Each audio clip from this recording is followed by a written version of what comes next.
नमस्कार, आप देख रहे हैं एमपी तक और मैं हूं आपके साथ आकांक्षा ठाकुर। मध्य प्रदेश का इंदौर वो शहर जो लगातार 6 बार से पूरे देश में स्वच्छता के मामले में अव्वल है, लेकिन हाल ही में इंदौर सुर्खियों में आया और वजह बहुत दुखी करने वाली थी। इंदौर में बेलेश्वर महादेव मंदिर का वो हादसा आप सभी को याद होगा, जिसमें 36 जानें चली गई। वो बावड़ी भी आपको याद होगी जिसके ऊपर इलीगल कंस्ट्रक्शन किया गया था, छत बना दी गई थी, जिसके बाद ये हादसा हुआ और 36 लोगों को हमने गंवा दिया।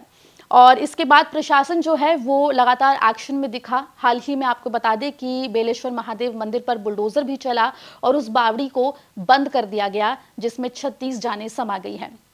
आज हम इस कार्यक्रम में बात करेंगे इंदौर की बावड़ियों के बारे में और प्रशासन को आगे चलकर कैसे इन बावड़ियों को सुरक्षित और संरक्षित करना चाहिए, क्योंकि आपको बता दें कि प्रदेश में सीएम शिवराज सिंह चौहान ने सख्त निर्देश दिए हैं कि कहीं पर भी खुले में बोरवेल या फिर इस तरीके की अगर बावड़ी या कुएं हैं तो उन्हें ढका जाए और सुरक्षा के तमाम इंतजाम किया जाए। ये भी बता दें कि मध्य प्रदेश का इंदौर वो शहर है जो एक जमाने में कई बावड़ियों से भरा हुआ था और कई भारी संख्या में यहाँ पर बावड़ियां पाई जाती थी।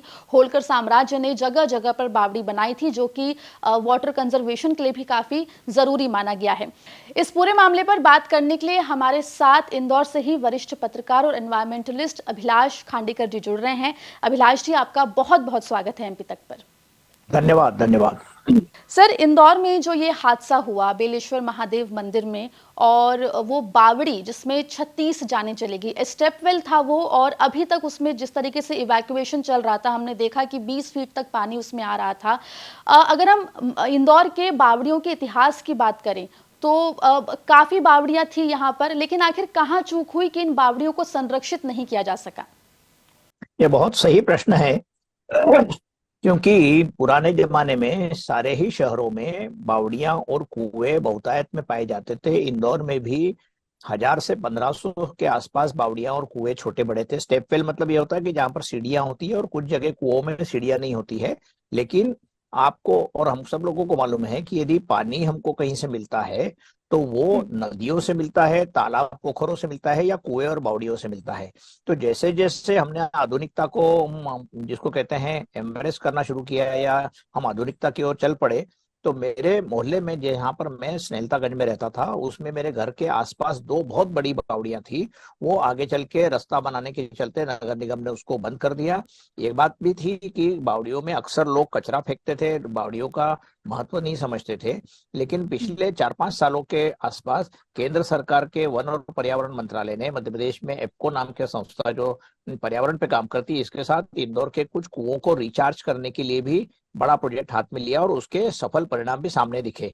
तो इसमें यह निश्चित बात है कि जो यदि वाटर सिक्योरिटी की हम बात करते हैं, मतलब हमको यदि पानी की सुरक्षा की बात, या पानी चाहिए हमको पीने के लिए चाहिए, नहाने के लिए चाहिए, बगीचों के लिए चाहिए, कृषि के लिए चाहिए और भी उद्योगों के लिए, तो निश्चित रूप से बावड़िया और कुएं उसका महत्वपूर्ण। आजकल नगर निगम ये बता रहा है इंदौर में कि 650 के आसपास बावड़िया चिन्हित करके रखी है उन्होंने, और उसमें से कई बावड़ियों के ऊपर छत डली है। तो जो बेलेश्वर महादेव में जो मंदिर में जो दुर्घटना घटी और उसका उसका जो कारण रहा कि वहां के जो लोग पुजारी या वहां पर जो ट्रस्ट चलाने वाले लोग थे, उन्होंने कई साल पहले उस बावड़ी के ऊपर स्लैब डाल के फर्शीकरण कर दिया और उसी के सामने मूर्तियां रख दी, तो लोग उस पर बैठना शुरू हुए और धीरे धीरे बैठते बैठते वो जैसे जैसे पुराने होती गई वो डूब गई, मतलब टूट के लोग मर गए। उसमें बहुत दुर्भाग्यपूर्ण घटना हुई। लेकिन इस दुर्भाग्यपूर्ण घटना से इंदौर या पूरा देश क्या सीख सकता है? तो यही बात सीख सकता है कि बावड़ियां और कुओं को हम अच्छे तरीके से संरक्षित करें, उनके ऊपर जाली लगाने का काम करें, और लोगों से भी ये अपेक्षा रहती है, नागरिकों से,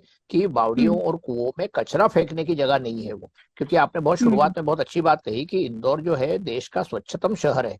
तो स्वच्छता का मतलब ये नहीं कि आपने कचरा उठा के एक जगह से दूसरी जगह कर दिया और जहां से मेन रोड से कचरा उठा के पिछली गली में डाल दिया, ऐसा नहीं। कचरे का जो उत्पादन है या गंदगी जो हम कर रहे हैं उसको हम कैसे नियंत्रण में लाए, और उसी के चलते पर्यावरण की दृष्टि से कुओं का महत्व इसीलिए होता है कि कुओं का पानी हर तरीके से उपयोग में लाया जाता है। मैं जब पूना में पढ़ता था तो हम्म। मैंने पूना के कई सारे घरों के बाहर ये देखा कि उन्होंने, जहां पर बावड़ियां लगी हुई है उसके बाद पर नगर निगम ने उस कुएं को चिन्हित करने के लिए बाहर एक नोजल लगा के रखा है, उस पर नंबर डाल के रखा है और ऊपर लिखा हुआ है कि अंदर कुआ है। अर्थात जब कहीं आग आसपास लगती थी तो फायर ब्रिगेड आते थे, तुरंत अपना पाइप उसमें लगाकर वहां से पानी हम्म। खींचकर काम करते थे। तो पुराने लोगों ने जो व्यवस्थाएं करी थी, मुझे लगता है कि वो वैज्ञानिक दृष्टि से भी बहुत अच्छी थी और वो बहुत ही हम्म। व्यावहारिक थी। लेकिन हम जैसे जैसे हम्म। हम आगे बढ़ते गए वैसे वैसे हमने नदियों को खराब किया, हमने बावड़ियों जी। को पुर दिया, हमने तालाबों को गंदगी करना शुरू कर दी। तो ऐसी स्थिति में पर्यावरण के कार्यकर्ता के रूप में मुझे इस बात का ज्यादा दुख है। और मतलब जहां पर हम्म। बेलेश्वर महादेव में जो दुर्घटना हो गई वो नहीं होना चाहिए थी। लेकिन इस तरीके की बावड़ियों पर जो लोग अतिक्रमण कर रहे हैं उनके खिलाफ निश्चित रूप से कार्रवाई होना चाहिए, क्योंकि हम्म। बावड़िया और कुएं इस तरीके से ऊपर से जब ढक दिए जाते हैं तो उसके पानी को ऑक्सीजन नहीं मिलता, और ऑक्सीजन नहीं मिलता है तो उसमें जो जलीय जीव होते होंगे या उस पानी का भी हम्म। कोई महत्व नहीं रहता है। तो यदि पानी को हम्म। हमको समाज में उपयोग में लाना है, और जब मैंने जैसे आपको बताया कि वन और पर्यावरण मंत्रालय केंद्र सरकार ने और एप्को मध्य प्रदेश ने जब कुओं को रिचार्ज करने की जब मुहिम हाथ में ली इंदौर नगर निगम के साथ में, तो उसके बहुत अच्छे हम्म। परिणाम आए। और पता लगा कि जब हम्म। कचरा साफ कर दिया और कुओं को ठीक ठाक करे तो उसमें से झरने वापस बहने लग गए। तो इसका हम्म। मतलब यह है कि जो ग्राउंड वाटर है वो झरनों के रूप में कुओं में आता रहता है, और उसमें पानी जो इकट्ठा होता है उसको आप हम हम्म। सब लोग अलग अलग कारणों से वापरते हैं। और आज जब पूरे विश्व में पानी के लिए त्राही त्राही मची हुई है, ऐसे समय में जी। इस दुर्घटना को उपयोग करते हुए बावड़ी और कुओं का संरक्षण किया जाना निहायत जरूरी है। बिल्कुल। बावड़ी और कुओं का संरक्षण ये काफ़ी महत्वपूर्ण है, और इंदौर वो शहर भी है जहाँ पर हम देखते हैं, क्योंकि आने वाले वक्त में अब गर्मियों का मौसम जो है वो तेज़ी से जब बढ़ेगा, तो ऐसे में पानी की कमी भी जो है वो कहीं ना कहीं नजर आएगी। फिलहाल जो एक्शन लिया गया बेलेश्वर महादेव मंदिर में, उस बावड़ी को भर दिया गया है। क्योंकि देखिए जिस तरीके से आप बता रहे हैं कि कई जगहों पर बावड़ियों के ऊपर छत डाल दी गई है, तो आपको क्या लगता है, क्या बावड़ियों को भर देना ये सॉल्यूशन है, या फिर इसको आगे इसके अलावा और भी कुछ जो है उपाय सरकार की तरफ से, प्रशासन की तरफ से किए जा सकते थे? निश्चित रूप से प्रशासन की तरफ से सबसे पहले तो ये बात थी कि जिस बेलेश्वर महादेव मंदिर के प्रांगण में जिस कुएं को या बावड़ी को इन्होंने पूर दिया था या उसके ऊपर स्लैब डाल के बंद कर दिया था, उसके लिए जो नोटिसेस दिए थे उसको उन्होंने लगातार, इंदौर नगर निगम ने उसको फॉलो अप करके उसको खुलवा देना चाहिए था, तो ये हादसा नहीं हम्म। घटता। दूसरी बात यह है कि वहाँ बहुत बड़ा बगीचा, मैं खुद देख के आया 2 दिन पहले, वहां पर बहुत हम्म। बड़ा बगीचा है और उसमें बहुत सारे कंस्ट्रक्शन हो रहे हैं। और एक जगह और भी मारुति का मंदिर, मतलब हनुमान जी का मंदिर बना हुआ है, इधर भी नया मंदिर बन रहा था जिसको कल तोड़ा गया है।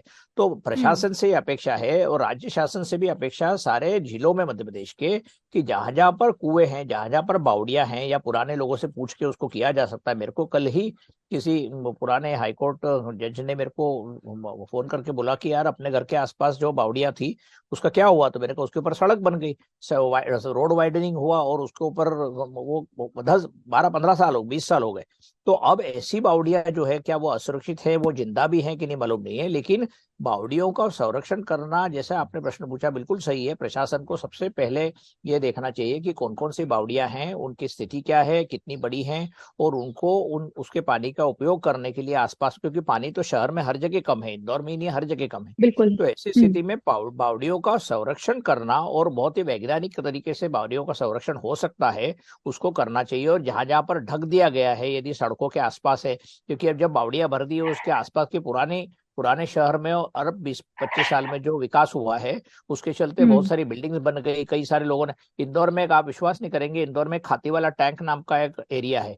जब हमने उसके हम्म। बारे में कुछ पर्यावरण, हमारे जो नेचर वॉलंटियर्स की तरफ से हमने उसके ऊपर कुछ बातें करी, तो कई सारे अधिकारियों ने मेरे को 4 5 साल पहले पूछा ये टैंक कहाँ गया। तो टैंक के वहां हम्म। पर कम से कम 10,000 मकान बन गए होंगे। तो there was a tank in Indore but nobody knows about it. हम्म। कहने का हम्म। मतलब यह है कि तालाब, बावड़िया, कुएं, पोखर, इन सब चीजों को संभाल के रखना ये हमारी संस्कृति का भाग था, लेकिन अब उसको हमने हम्म। बदल दिया। और हम विकास के चलते हमने सारी जगह पर सड़कें, बिल्डिंग्स और बाकी सारी चीजें बना दी। तो बारिश हम्म। का जो पानी है वो कहाँ जाएगा, ये प्रश्न कोई पूछने को तैयार नहीं है। बारिश पानी हम्म। बहुत देती, आज दिल्ली में भी बारिश हो रही हम्म। है, मेरे को जो बताया गया अभी। तो बारिश का जी। जो पानी है उसको यदि हम पूरा सड़कों को या मॉल्स को या हॉस्पिटल को हर जगह फर्शीकरण कर देंगे तो पानी सब बह जाएगा। तो वो पानी बिल्कुल। जमीन के अंदर जाएगा, तो वहीं से कुओं में भी आएगा, और वही हमको गर्मी के दिनों में, अभी आपने कहा कि गर्मी आने वाली है, तो इस बार का मेट्रोलॉजिकल डिपार्टमेंट का जो प्रिडिक्शन है वो बता रहा है कि अगले 2 3 महीनों में भयानक गर्मी होने वाली है। जो जी। पिछले कई वर्षों में हमने देखे नहीं, वो चाहे अल नीनो का फैक्टर हो या और भी कुछ हो। लेकिन हम शहरों हम्म। में पेड़ भी काट रहे हैं, बावड़ियां खत्म कर रहे हैं, तालाब और नदियों को प्रदूषित कर रहे हैं, तो हमको पानी कहाँ से मिलेगा?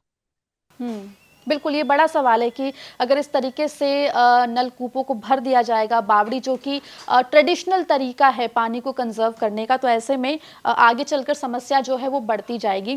फिलहाल आपको क्या लगता है कि प्रशासन को इन बावड़ियों को कंजर्व करने के लिए और क्या करना चाहिए, और साथ ही आम जनता की भी जिम्मेदारी जो है वो कहीं ना कहीं इस ओर बनती है? अभिलाष जी।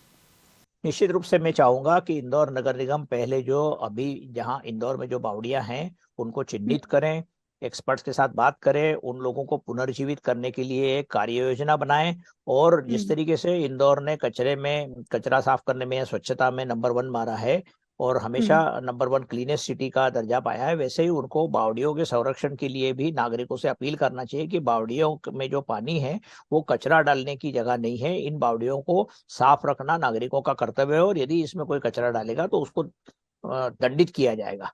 दूसरी हम्म। बात यह है कि जो बावड़ियों के ऊपर छत बन गई है उनके अंदर की स्थिति क्या है, उसका ड्रिलिंग करके दिखवाना चाहिए कि उन बावड़ियों के अंदर क्या होने वाला है।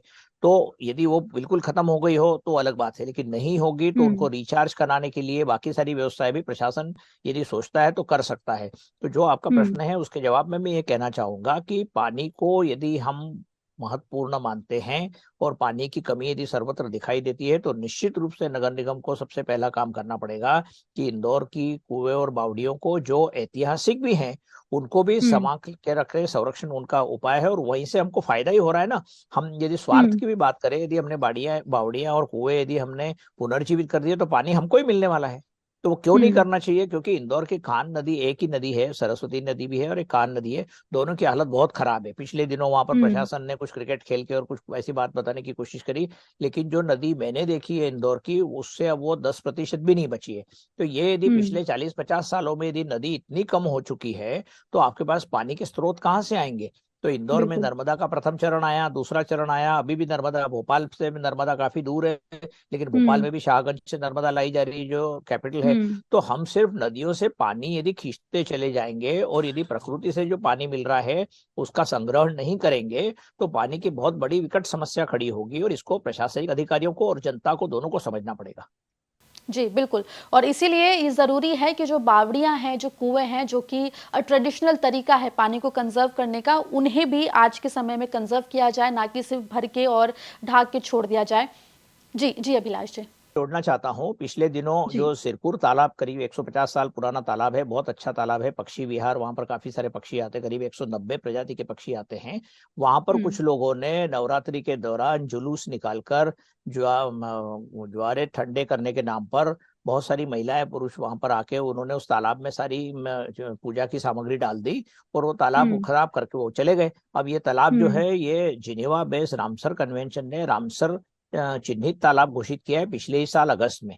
तो इंदौर ऐसा हम्म। शहर है कि जहां पर 2 रामसर वेटलैंड्स हैं, एक एक यशवंत सागर है और सिरपुर है। लेकिन आप ये हम्म। देखिए कि हमारा जो पढ़ा लिखा समाज है वो भी पानी के प्रति इतनी उदासीनता बरतता है। ये मैं आपको सिर्फ पिछले सप्ताह की घटना बता रहा हूँ, मतलब ये हम्म। बावड़ी गिरने के 1 या 2 दिन पहले की बात है। तो बहुत बड़ा हम्म। तालाब है और उसको यदि गंदगी करने के लिए हजारों की संख्या में लोग वहां जाते हैं तो पुलिस प्रशासन या स्थानीय प्रशासन भी क्या कर पाएगा? तो हमें हम्म। चाहिए कि हम मीडिया के जरिए और बाकी जरिए भी हमको नागरिकों में ये भावना उत्पन्न करना पड़ेगी कि पानी बहुत प्रेशियस है, बहुत अमूल्य है। तो उसको हम्म। बचाने के लिए जो भी कार्रवाई की जा सकती है, बहुत साधारण, कोई रॉकेट साइंस नहीं है, लेकिन हम चूंकि हम्म। उसकी तरफ दुर्लक्ष्य करते हैं इसलिए बावड़ियां खत्म हो गई। और जब पहली बावड़ी पूरी गई होगी या जब पहली बावड़ी को उन्होंने जब दबा दिया होगा कहीं पर भी शहर में, तो नागरिकों ने हम्म। आवाज नहीं उठाई उसके खिलाफ। नागरिकों ने हम्म। आवाज नहीं उठाई, पर्यावरणविदों ने उसके बारे में समझा नहीं, और उसके चलते हम्म। पिछले 30-35 सालों में इंदौर नगर निगम ने एक के बाद एक के बाद एक कई सारी बावड़ियों को छिपा दिया या बंद कर दिया, ढक दिया। तो अब वो बावड़ियां वहां हम्म। एग्जिस्टेंस में है या नहीं, या ये देखना पड़ेगा।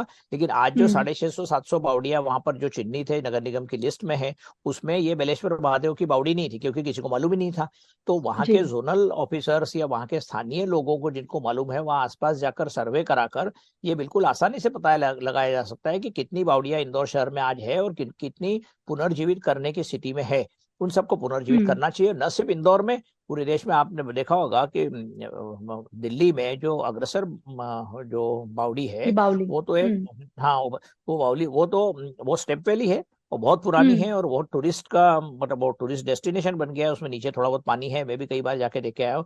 तो उस समय की बावड़ियों का जो आर्किटेक्चर था, वो देखकर आज का इंजीनियर भी मुंह तले उंगली दबा लेता है। कितनी सुंदर बावड़ियां बनाते थे पुराने जमाने में।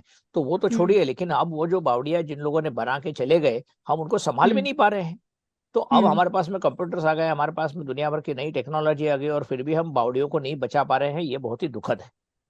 बिल्कुल। तो प्रशासन को इन बावड़ियों को, इन कुओं को, और जो ट्रेडिशनल सोर्स हैं पानी के, उन्हें बचाना चाहिए, इस ओर ध्यान देना चाहिए। और उतनी ही जिम्मेदारी जो है वो तमाम आम नागरिकों की भी बनती है, ताकि पानी जो है, क्योंकि जल ही जीवन है कहा जाता है, और जिस तरीके से पानी की कमी हम आसपास देख रहे हैं, उससे बचा जा सकेगा। बहुत बहुत शुक्रिया अभिलाष जी, आप जुड़े और पूरा इंसाइट आपने इस पूरे मामले पर रखा।